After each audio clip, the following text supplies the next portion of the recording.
Influential leadership is really about combining the main job of leadership with the people who are in leadership positions.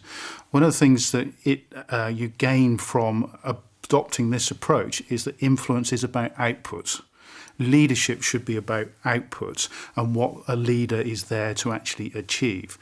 By thinking about it in terms of influence, they start to automatically think about the sort of things they've got to do to motivate, to encourage, to engage the other key players around them, not only in their business but also outside of their business or their organisation. By looking at it from the angle of influence, they're automatically starting to think, okay, so how can I make this happen? How can I get this done? There are some behaviours that tend to be exhibited by women, other behaviours that tend to be exhibited by men. What I would say to female leaders is be very, very aware when to stop asking and start doing, start making decisions. There will be a tipping point. And for men, you need to stop making the decisions so quickly and start to consult more and move more down to the feminine end of the spectrum.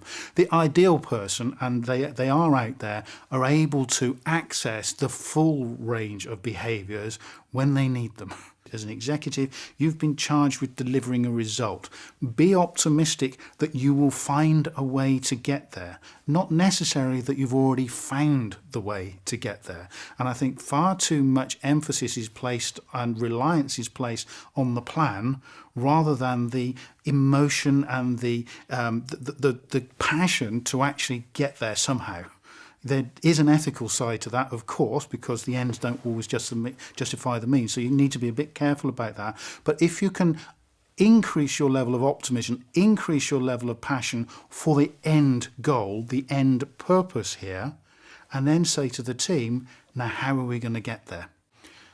When it comes to influence, the bottom line is that it is somebody doing something different, thinking something different or feeling something different than they would otherwise have done.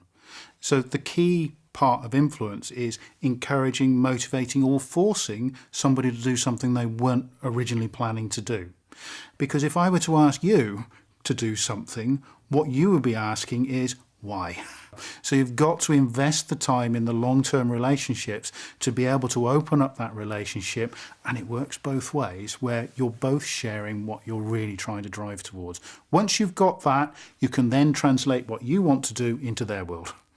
Using their language, well, this will help you to get that promotion or to get that new opportunity to open up that new market. It's not quite what we were intending to do, so maybe we can modify our plan so that it fits better. Okay, great, off we go.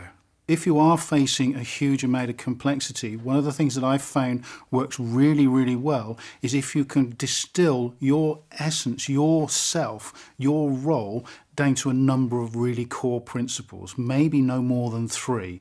One of my clients is a very senior executive in the National Health Service. She's very successful, she does an awful lot of good work, and whenever you meet her, not 5 minutes will pass without her posing the question, words to the effect of, but where's the patient in this?